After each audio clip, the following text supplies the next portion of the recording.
Bonjour à tous et bienvenue dans la caverne de Radrogor. Aujourd'hui, je déballe l'extension You Cannot Run, le pack de duel, donc extension SWP30 de Shatterpoint, Star Wars Shatterpoint d'AMG. Donc, extension un petit peu particulière, ça s'appelle un pack de duel parce que dedans, il n'y a que deux unités, deux personnages, mais qui sont sur un diorama en fait, donc un décor assez grand, en plus des figurines. Et donc c'est fait pour être présenté, les figurines s'insèrent dans le décor, vous avez des trous où vous mettez les figurines. Donc ça fait un diorama de présentation. On en a déjà beaucoup parlé, ce qui est embêtant, c'est que ce décor ne peut pas s'intégrer réellement dans un décor d'un jeu Shatterpoint.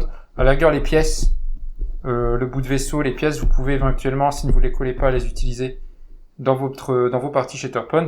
Par contre, le gros décor, comme il va y avoir une marche d'escalier, ne sera pas vraiment utilisable en jeu. Enfin, on verra si des gens trouvent des solutions pour l'utiliser. Et donc l'inconvénient de ça, c'est que c'est cher pour avoir que deux unités. Donc si ce qui vous intéresse c'est juste les deux unités, c'est cher. Si vous aimez bien le diorama, pourquoi pas. Il y a tout un socle, toute une partie de socle en plastique, enfin de décor en plastique avec cette extension. Donc à l'intérieur, on va trouver du décor et les personnages et les cartes, puisque bien sûr vous pouvez activer ces personnages. Donc la notice habituelle avec le QR code vers le site d'AMG pour accéder à la notice de montage.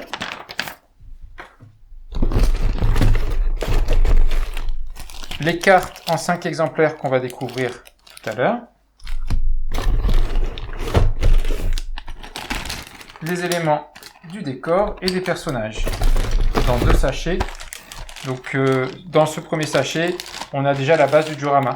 En fait, ça paraît assez petit finalement. On voyait ça plus grand, mais vous voyez le diorama a exactement la taille en fait de la boîte. Donc quand vous regardez, si vous allez voir la boîte en magasin, sachez qu'en fait ce diorama n'est pas plus grand que la taille de la boîte.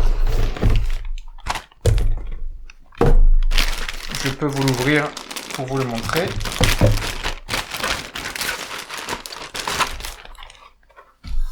Donc voici le décor de base avec l'emplacement pour Vador et Obi-Wan. Et puis l'emplacement pour mettre le reste des objets que vous pouvez ne pas coller pour essayer de les réutiliser par ailleurs. Donc en dessous c'est creux comme ceci, vous voyez.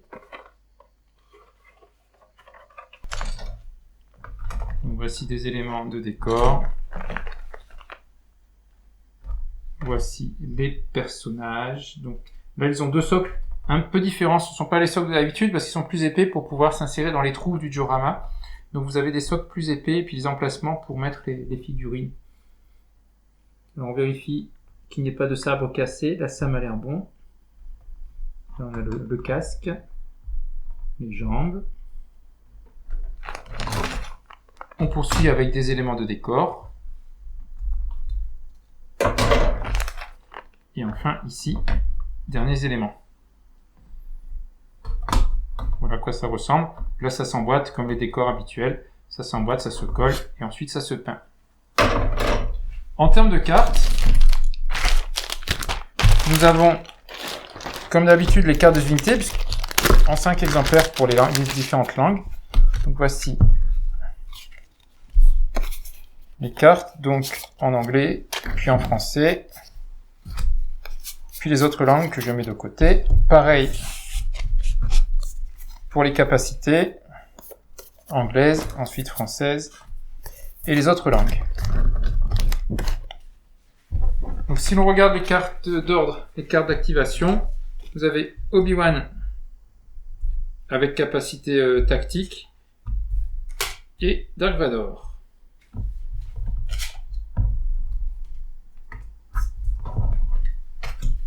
Au niveau des postures, donc le principal dans cette boîte, c'est Dark Vador. Donc vous avez la forme 5 Gemso avec une attaque à distance pour 7, puisqu'il lance son sabre laser très fort, et attaque à 6 en mêlée, donc, et 6 en défense. De l'autre côté, la rage noire, cette fois-ci, il peut pas attaquer à distance. Par contre, il est à 7 à mêlée au lieu de 6, et il défend moins bien 5. Par contre, regardez l'arme, au niveau des dégâts, c'est assez monstrueux. 2, 4, 5, 6, 7, 8, 2, 3, 4, 5, 6, 7, 8, 9, 2, 3, 4, 5, 6, 7, oh, jusqu'à 9 dégâts, c'est pas non plus extraordinaire. On en connaît qui vont jusqu'à 10, et là, de ce côté-là, 2, 4, 5, 6, 7, 8, 9 également. Donc 9 de chaque côté, finalement. Attaque quand même à 7 à portée 4, Ça, c'est pas mal pour un utilisateur de la force. Forme défensive, donc qui se défend bien avec 2 à 3 blocages. En attaque, il peut donner un dégât, sinon on a du dégât, de la touche normale et du critique. Oui, du critique. Et de l'autre côté, grosse défense de 1 à 3, 1-3 blocage. Et sabre laser est directement minimum 2 critiques systématiques. Et au-delà de 4 maîtrises, 2 critiques, une touche et un dégât supplémentaire. Donc rage noire, plus violent et forme 5 Gemso avec une meilleure défense. Bon, ça reste de toute façon un personnage unité avec de grosses capacités. Donc la carte apparaît noire, elle est plus ou moins, oui, noire, légèrement violacée en fait. Là vous avez le noir et derrière c'est un peu violacé. Alors ce sont donc pas les mêmes couleurs que les rouges et les bleus dans les boîtes de base. En fait, de ce que je comprends, vous avez une couleur qui change selon le côté, le clan de l'unité, donc on va dire les gentils, les méchants, et également l'air. Donc les bleus et les rouges sont les gentils, les méchants au moment de la guerre des clones. Les mauves et les oranges qu'on va voir Obi-Wan, a priori ce sont les gentils et les méchants qui sont sur 2 ères en même temps, c'est-à-dire la guerre des clones et l'avènement de l'Empire et la rébellion. Donc Dark Vador a 7 points d'escouade, ça veut dire que vous ne pouvez pas y mettre 2 inquisiteurs qui valent chacun 4 avec lui. Donc 7 points d'escouade, 4 de force. Vous voyez que c'est une carte de type foil a priori qui brille un peu. Ça c'est spécifique à ce pack de duel. Dans les cartes habituelles des autres extensions, vous n'aurez pas ça. Donc il a 3 x 12, donc 36 points de vie, donc c'est très très élevé. Et en termes de capacité, elles sont détaillées également dans une vidéo. Vous avez la fureur de Vador, la riposte, le Seigneur Sith contre-attaque et ta haine te rend puissant. Celle-là est intéressante. Quand un personnage allié effectue une attaque en mêlée lors d'une action de combat, il peut subir 2 dégâts et dans ce cas-là, il ajoute 3 dés. Donc unité alliée, il s'appelle lui-même. Donc Vador ou unité alliée peut se prendre 2 dégâts, mais en échange ajoute 3 dés à son lancer. Donc ça devient vraiment évidemment très fort. Passons à Obi-Wan. Donc là, on voit mieux la carte un peu orangée plutôt que rouge, avec l'aspect un peu foil de la carte, un peu brillant.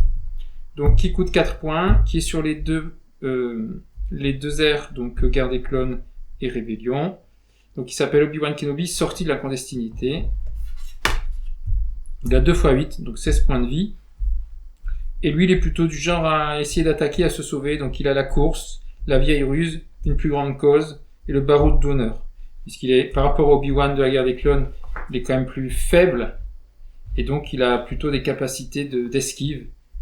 Il a de l'immunité notamment. Ça, je crois que c'est la première unité qui a immunité, c'est-à-dire que cette unité n'est pas sensible à cet état et peut à la place au contraire se soigner. En termes de posture, il a la forme 3 Sorezu, donc il attaque à 6 en mêlée, il défend à 5. En maîtrise, il a de 1 à 3 blocages en défense et puis de une touche jusqu'à 2 critiques en sabre laser. Et dans son arbre, il a un petit peu de choix, donc il a un certain nombre de dégâts, ou alors du repositionnement et beaucoup de soins, ou alors du saut, du soin, de la poussée. Je ne l'ai pas précisé, mais on le voit dans l'autre vidéo sur les capacités. Sur la carte de Vador, il est écrit que son nom unique c'est Dark Vador, donc pas Anakin, donc vous pourriez vous dire, ah ben c'est bon, je vais donc pouvoir faire une escouade avec à la fois Vador et Anakin. En fait, c'est pas possible. En tout cas, 2 escouades avec Vador et Anakin, c'est pas possible parce que c'est écrit, en fait, vous avez un texte supplémentaire écrit sur la carte de Dark Vador. Cette unité ne peut pas être incluse dans un groupe de combat ayant Anakin Skywalker. Donc vous pouvez pas avoir une escouade avec Anakin et une escouade avec Vador dans votre groupe de combat. C'est interdit à cause de ce petit texte qui est assez logique. Mais il fallait le préciser. Donc voilà pour le déballage de cette extension SWP30, qui a l'avantage évidemment d'amener pour la première fois Vador, qui est quand même très puissant. On l'a déjà dit, mais sachez que Vador ressortira dans quelques temps en version Empire, avec des Stormtroopers. Là, c'est une version qui peut faire guerre des clones et également Empire, avec donc des capacités différentes. Donc si vous voulez ce Vador-là, vous devez acheter cette boîte, ou récupérer les cartes, enfin ça vous vous débrouillez. Mais effectivement, si vous voulez juste Vador, ça fait cher la boîte. Si le diorama vous intéresse, c'est plus intéressant évidemment à obtenir. C'est à vous de réfléchir. Mais clairement, j'espère qu'ils vont pas sortir des paquets, des boîtes de duel fréquemment, parce que c'est quand même plus cher que des extensions avec 4 unités, enfin 3 unités et 4 personnages. Donc c'est plus pour la collection ou pour avoir un avant-première Vador avant que l'autre Vador sorte, sachant qu'il a des capacités propres et qu'il fonctionne en guerre des clones. L'autre Vador ne sera sans doute pas duel air, enfin il aura sans doute pas deux airs en même temps, il aura pas la guerre des clones, il sera complètement empire sans aucun doute. Donc merci d'avoir regardé cette vidéo de déballage de cette extension SWP30, un paquet de duels You Cannot Run, donc avec Dark Vador et Obi-Wan sur un diorama bien sûr à peindre et à monter. Alors le socle, on l'a vu, est déjà monté, il n'y a pas tout à recoller, mais à vous ensuite de monter les éléments supplémentaires et de les peindre. Et donc n'hésitez pas à nous rejoindre sur le Discord, sur TikTok, à vous abonner bien sûr à la chaîne si ce n'est pas déjà fait. Et puis je vous dis à très bientôt dans la caverne de Hadrogor pour d'autres déballages ou d'autres vidéos sur Shatterpoint, sur X-Wing ou éventuellement sur d'autres jeux, ça m'arrive également. Merci à vous.